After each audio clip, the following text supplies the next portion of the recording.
Last lecture में हम discuss कर रहे थे differentiation as a rate of change.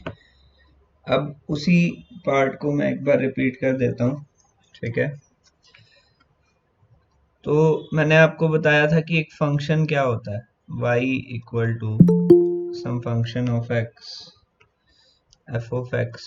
इस तरीके से हम लिखते हैं y is some function of x, and for each function we can make a graph. For each function we can make a graph.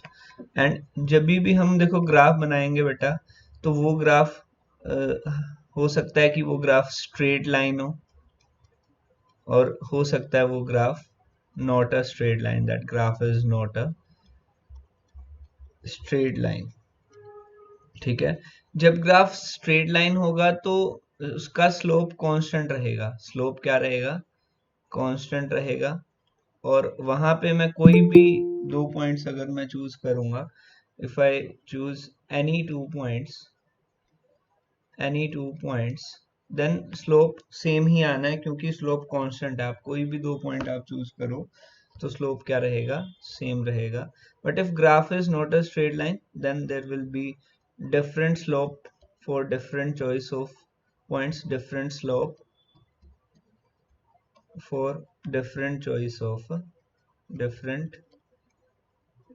of points। ये सारी बातें मैंने आपको लास्ट लेक्चर में बताई थी, ठीक है। उसके बाद मैंने कहा था कि अब देखो ग्राफ अगर कुछ ऐसा दिया हुआ है जब नॉट अ स्ट्रेट लाइन, तो अगर मुझे दो पॉइंट्स के बीच में स्लोप निकालना हो, if I have to find the slope between two points, जिसको हम एवरेज भी बोलते हैं, एवरेज वैल्यू बोलते हैं इसको हम,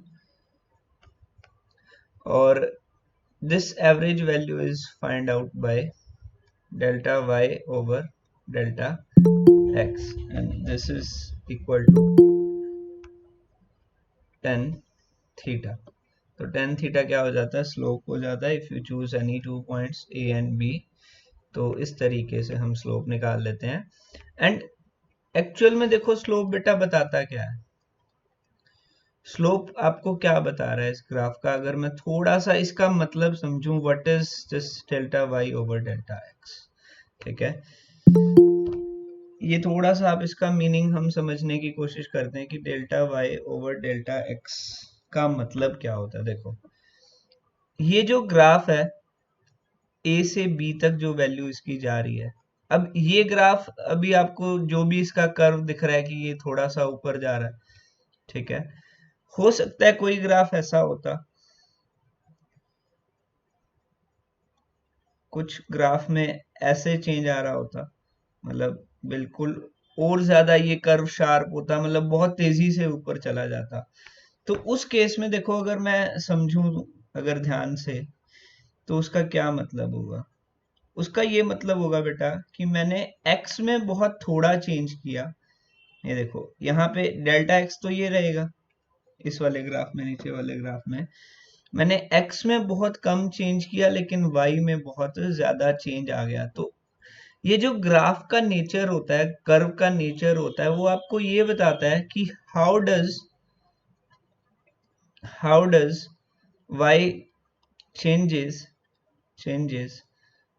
with change in x, with change in x, या हाउ डज, या हाउ फास्टली, या हाउ स्लोली, ठीक है। मतलब पॉइंट इज कि जब आप x को चेंज करोगे, if you are changing x, change in x, change x and y changes, अगर मैं x को चेंज करता हूं तो y चेंज तो हो जाता है, ठीक है। ये तो मुझे पता है, because y is some function of x, y is some function of x, y x पे डिपेंड कर रहा है, x में चेंज आने से y का वैल्यू चेंज हो जाएगा। बट देखो जो ये delta y over delta x है, जो स्लोप है, वो आपको ये इंफॉर्मेशन देता है कि ये जो चेंज है ये कितना फास्ट है। How fast is the change, how fast is the change, ये आपको ये इंफॉर्मेशन दे रहा है। मतलब delta y over delta x slope जो है वो आपको क्या इंफॉर्मेशन देता है कि जो भी चेंज हो रहा है वो कितना फास्ट हो रहा है, ठीक है। अब देखो अगर मेरा ग्राफ जो है वो स्ट्रेट लाइन नहीं है, वो कैसा है? Not a straight line.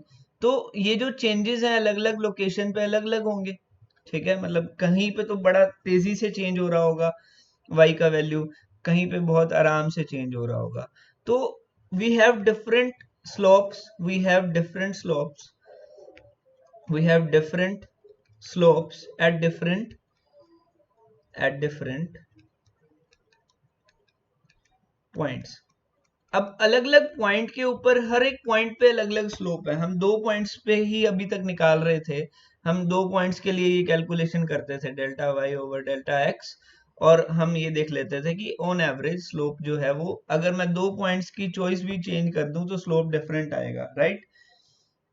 But यहाँ तो देखो हर पॉइंट पे स्लोप अलग अलग होगा, और हर पॉइंट पे जो स्लोप है वो आपको क्या इंफॉर्मेशन देगा कि उस पर्टिकुलर पॉइंट पे y की वैल्यूज कितना जल्दी चेंज करेंगी with the change in the values of x।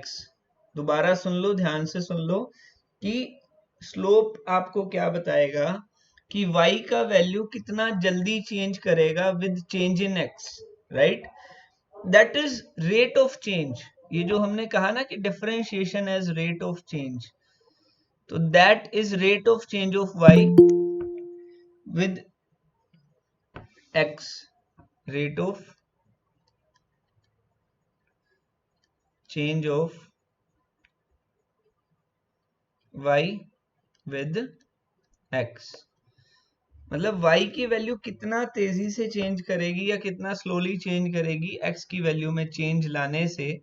This is what slope is all about. अब डिफरेंशिएशन का क्या मतलब है वो भी थोड़ा समझ लेते हैं। एक बार मैं इरेज कर देता हूं इसको।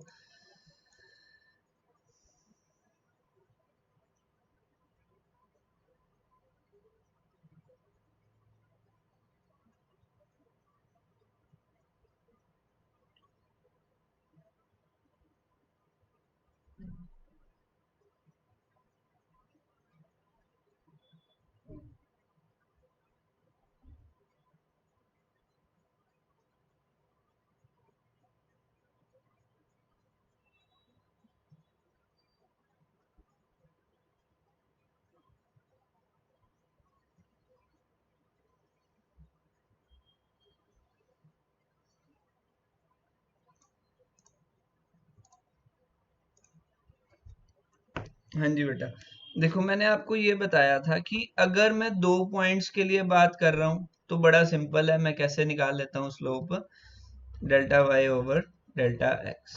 ये आपने छोटी क्लासेस में भी पढ़ा है अपनी। लेकिन मैंने कल आपको ये बताया था कि अगर मैं इस बी पॉइंट को, मतलब कल मतलब लास्ट क्लास में, बी पॉइंट को अगर मैं ए के पास ले आऊं, बिल्कुल इतना पास कि delta x is tending to zero. Tending to zero का मतलब होता है डेल्टा एक्स जीरो नहीं होगा, बहुत पास आ जाएंगे ये पॉइंट्स। ये जो गैप है ना, ये बहुत पास, बहुत कम हो जाएगा। मतलब डेल्टा एक्स, ये हम इस सिंबल का मतलब होता है tending to zero, tending to zero या अप्रोचिंग जीरो। बट जीरो होगा नहीं, कितना, 0.0000001 हो सकता है, मतलब बहुत कम होगा, बट जीरो नहीं होगा, जीरो के पास ही होगा, ठीक है। तो उस केस में जो मेरा स्लोप था, उस केस में जो मैं स्लोप लिखूंगा that will be equal to tan theta. अब वो टेन थीटा देखो क्या बनेगा। मान लो मैं यहाँ पे इस पर्टिकुलर पॉइंट की बात कर रहा हूँ, तो यहाँ पे मैं एक टेंजेंट बनाऊंगा, और वो टेंजेंट क्या होगा, थीटा एंगल बनाएगा एक्स एक्सिस के साथ, ठीक है। स्लोप जो है वो क्या होगा, मतलब ये जो लाइन है, टेंजेंट जो है, इस पॉइंट पे टेंजेंट बनेगा एक, और वो टेंजेंट एक्स एक्सिस के साथ क्या एंगल बनाएगा, थीटा। तो tan theta will be the slope of this line, and this will be equal to limit delta x tending to zero, delta y over delta x. अब देखो मैं निकाल अभी भी वही delta y over delta x रहा हूं, लेकिन कब निकाल रहा हूं, जब ये डेल्टा एक्स का वैल्यू टेंडिंग टू जीरो, और इसको लिमिट कहा कि हमने, ये हमारा लिमिटिंग सिचुएशन है भाई, हमें ये सिचुएशन अप्लाई, कब delta y over delta x निकालना है, लेकिन कब निकालना है, जब delta x is tending to zero. इसको लिखने का ये तरीका होता है, लिमिट करके ऐसे लिखते हैं, we write it like this, कि जब मुझे कोई स्पेसिफिक वैल्यू अप्रोच करानी हो तो मैं ऐसे लिखता हूँ कि limit delta x tending to 0। अब इस केस में देखो डेल्टा वाई की वैल्यू भी बहुत छोटी हो जाएगी, delta y will become very small और delta x will also become very small. So in that case I can write this slope as tan theta equal to limit delta x tending to 0 delta y by में delta x and this is equal to dy by में dx। इसको हम क्या लिखते हैं, dy by में dx। और ये dy by में dx को हम क्या बोलते हैं, differentiation of y with respect to x या derivative of y with respect to x। ठीक है, इसको हम ऐसे बोलते हैं। और ये एक्चुअल में मतलब क्या दे रहा है, ये आपको बताएगा कि rate of change of y, this tells you rate of change of y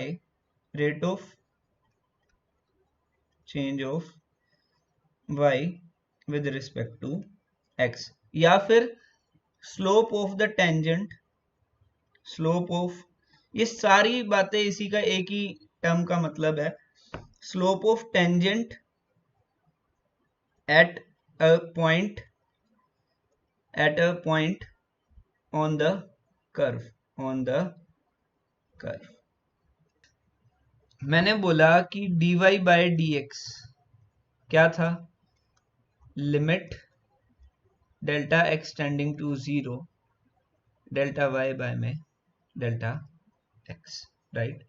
अब this is also equal to limit delta x tending to 0। अब डेल्टा y देखो बेटा क्या होगा, मान लेते हैं कि ये जो फंक्शन था जो भी हमारा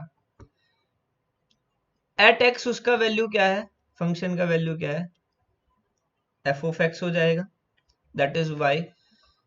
और x प्लस डेल्टा x पे फंक्शन का वैल्यू क्या हो जाएगा, f of x plus delta x।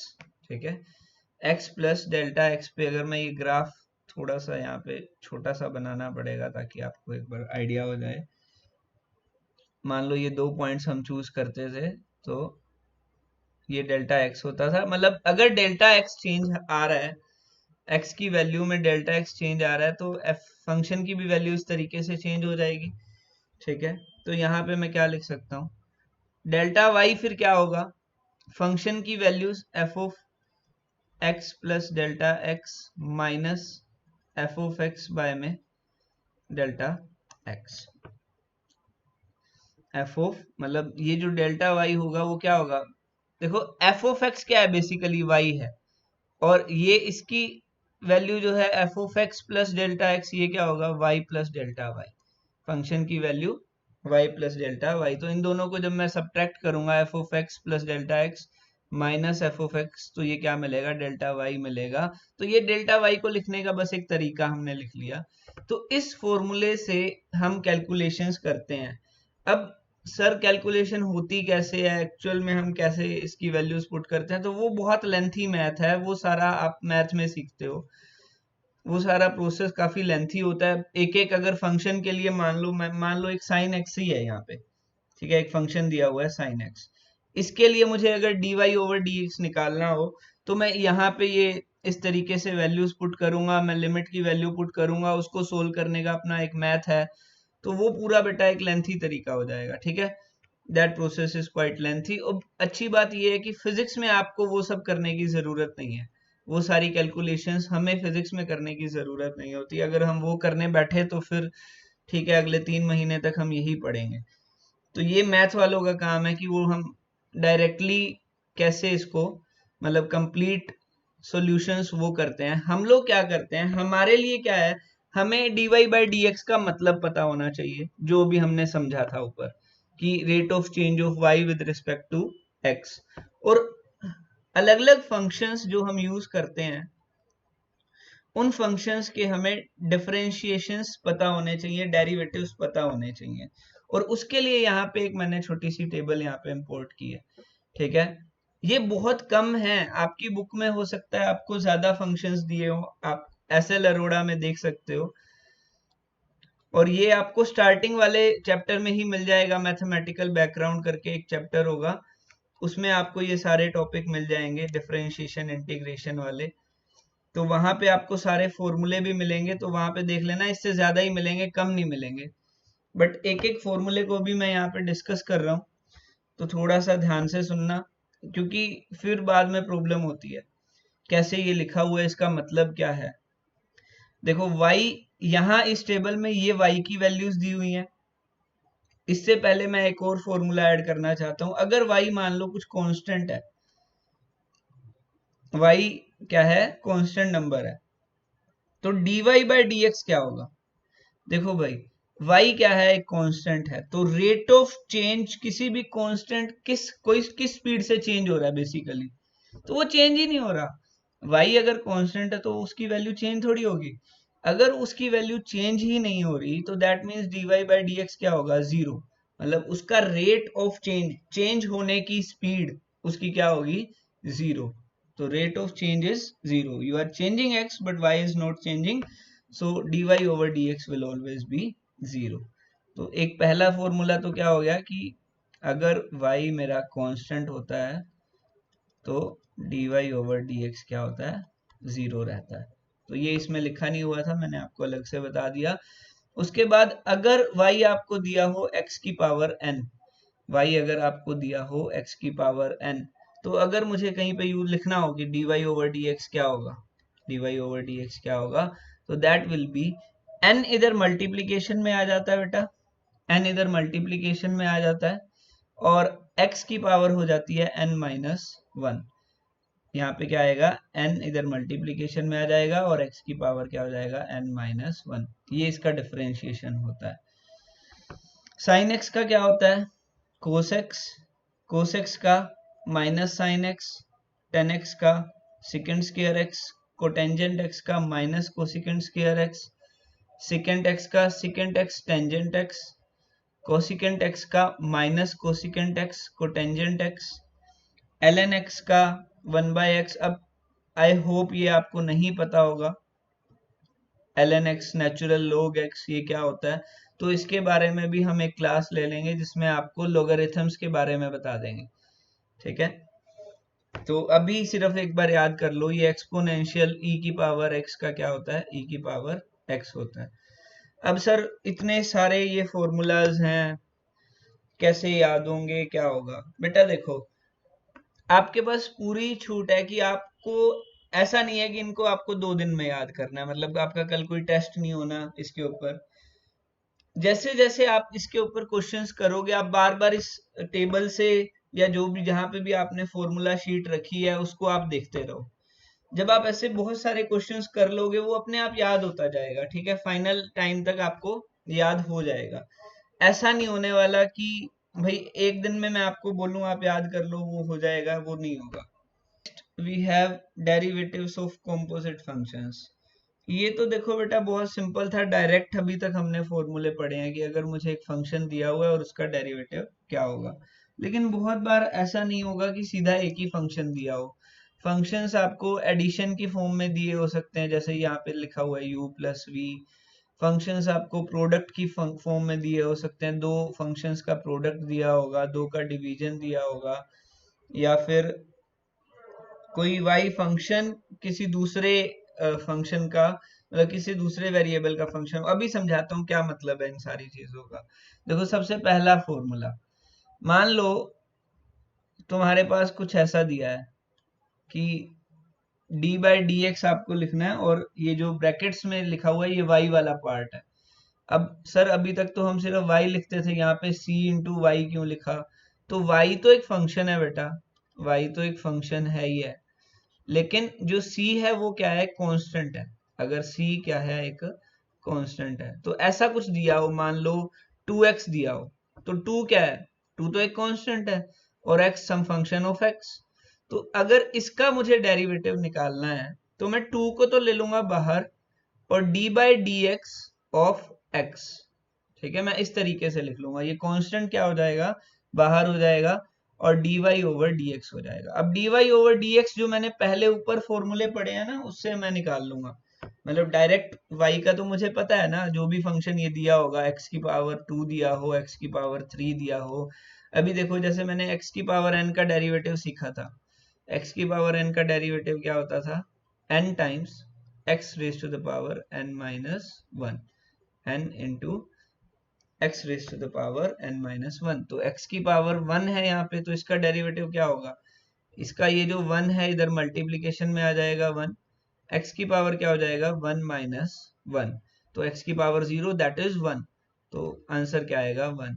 तो 2x का डेरिवेटिव हमारा क्या हो जाएगा 2 इंटू ये पूरा क्या है 1, तो derivative of 2x is d by D x of 2x is 2, क्योंकि ये 2 बाहर आ गया था और अंदर सिर्फ x का अगर अकेले का जब मैंने डेरिवेटिव किया तो वो क्या आया 1 आया।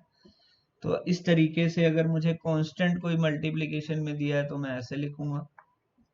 नेक्स्ट, अगर दो फंक्शंस एडिशन में दिए हुए हैं, मान लो ऐसा दिया हुआ है sin x प्लस एक्स, ये दो फंक्शंस हैं, दोनों को एडिशन में दिया हुआ है, तो वो कह रहा है कि आप पहले का अलग कर दो डेरिवेटिव और दूसरे का अलग कर दो और दोनों को ऐड कर दो। मतलब sin x का मैं अलग से कर दूंगा, sin x का क्या होगा cos x, अभी पढ़ा था, और प्लस कर दो किसमें, x का डेरिवेटिव क्या हो जाएगा 1, अभी मैंने देखा x का डेरिवेटिव क्या होता है 1, तो ये हमारा आंसर आ जाएगा इस तरीके से। तो इस तरीके से हम u प्लस वी फॉर्मूला को यूज करेंगे। अगर ये दिए हो प्रोडक्ट में u इंटू वी दिया हो, फिर हम क्या करेंगे, तो ये फॉर्मूले देखो, u को एज इट इज, पहले फंक्शन को हम एज इट इज रख लेंगे, दूसरे का डेरिवेटिव करेंगे उससे मल्टीप्लाई कर देंगे, प्लस v दूसरे फंक्शन को एज इट इज रखेंगे और पहले का डेरिवेटिव करेंगे उससे मल्टीप्लाई कर देंगे। अब अगेन एक छोटा सा एग्जांपल ले लेते हैं। मान लो आपको ऐसा दिया sin x into sine x, ये दो फंक्शंस हैं और दोनों का प्रोडक्ट मुझे यहाँ पे दिया है, ठीक है, दोनों का प्रोडक्ट मुझे दिया है। तो इसमें से आप पहला कोई भी ले सकते हो, आप अपनी चॉइस से, u इंटू वी है ना, तो उससे कोई फर्क पड़ेगा नहीं, जो भी आपको बढ़िया लगे, जो भी इजी लगे वो आप पहले लिख लो। अब देखो अगर मुझे इसका डेरिवेटिव करना होगा d by D x of all this, तो ये क्या होगा, डेरिवेटिव इसका क्या होगा, मैं u पहला फंक्शन एज इट इज लिखूंगा, यहाँ पे x एज इट इज लिख लेते हैं, पहला फंक्शन हमने मान लो x मान लिया, दूसरे का डेरिवेटिव करेंगे, वो दूसरे का डेरिवेटिव क्या होगा, sin x का डेरिवेटिव हो जाएगा cos x और उससे मल्टीप्लाई करेंगे, प्लस v हमारे पास है यहाँ पे, तो v क्या है, सेकंड वाला फंक्शन, और सेकंड वाला फंक्शन क्या है हमारे पास sin x, उसको एज इट इज लिखना है, sin x को एज इट इज लिखेंगे, और पहले वाले का डेरिवेटिव, तो पहले वाला क्या था x था, उसका डेरिवेटिव क्या है 1, तो यहाँ पे हमारे पास क्या बचेगा x को sin f x प्लस में sin of x, that will be our answer. इस तरीके से हम, अगर प्रोडक्ट में दिया हो तो इस तरीके से हम सोल्व कर लेंगे। अब अगर डिवीजन में दिया हो बेटा, u बाय v दिया हो, तो क्या करेंगे, देखो भाई डिवाइड कर देंगे आंसर में, पहले तो v स्क्वायर से सीधा सीधा डिवाइड कर दो, ये v है ना, जो u बाई वी है हमारे पास, v भी एक फंक्शन है x का, u भी एक फंक्शन है x का, एग्जाम्पल से भी समझेंगे कोई बात नहीं, एक बार मैं पहले फॉर्मूला बता देता। तो नीचे क्या आ जाएगा v स्क्वायर, अब ऊपर क्या है हमारे पास बेटा u, तो देखो पहला टर्म जो है वो क्या आ रहा है, नीचे वाले को एज इट इज लिखना है, नीचे वाले को एज इट इज लिखना है, डेरिवेटिव करना है पहले वाले का, ऊपर वाले का du बाई डी एक्स, फिर माइनस करेंगे, अब ऊपर वाले को एज इट इज लिखेंगे, नीचे वाले का डेरिवेटिव करेंगे, ठीक है। अब देखो यहाँ पे देखो, ये फॉर्मूलाज अगर तुम याद करोगे तो ऐसे लिखना बार बार थोड़ा सा मुश्किल हो जाएगा, du by D x, dv by D x, तो इसके लिए मैं आपको एक सिंपल सा तरीका बता देता हूँ, u प्राइम लिखो बेटा इसको, u प्राइम। अब आपको समझ आ गया कि u प्राइम का मतलब क्या है, this is equal to du by dx, या डेरिवेटिव ऑफ u है, वो du by dx भी हो सकता है, du by dt भी हो सकता है, कुछ भी हो सकता है, किसी के भी रिस्पेक्ट में मुझे डेरिवेटिव निकालना हो सकता है। तो आप ये याद रख लो, मैं इसको शॉर्ट इन शॉर्ट ऐसे u प्राइम लिखूंगा। तो u प्राइम का मतलब क्या है, du by dx। तो अगर मैं इस फॉर्मूले को अब दोबारा से लिखूं तो क्या हो जाएगा, ये v u prime minus u v prime by में v स्क्वायर। तो जब आप ऐसे शॉर्ट थोड़ा सा लिखना शुरू करोगे तो आपको ये याद भी बढ़िया तरीके से रहेंगे फॉर्मूलाज, ठीक है। अब इसका एक एग्जांपल कर लेते हैं इसी वाले का। तो देख लो, मैं again x by sine x करें, हम मान लेते हैं u बाय वी क्या है, x बाय साइन एक्स, और उसका डेरिवेटिव निकालते हैं। नीचे तो फिर साइन एक्स का स्क्वायर आ जाएगा, नीचे साइन एक्स का स्क्वायर आ जाएगा, और ऊपर हमारे पास क्या रहेगा बेटा, v du बाय dx। तो v एज इट इज रहेगा, v क्या है यहाँ पे, साइन एक्स है, तो sine x as it is. फिर u प्राइम मतलब ऊपर वाले का डेरिवेटिव, ऊपर वाला क्या है, x है, तो उसका डेरिवेटिव 1 हो जाएगा, वो लिखने की जरूरत नहीं है, माइनस u इज x लिख देंगे, v प्राइम वो हो जाएगा कोसाइन x। तो इस तरीके से मैं u बाई वी का डेरिवेटिव कर सकता हूँ।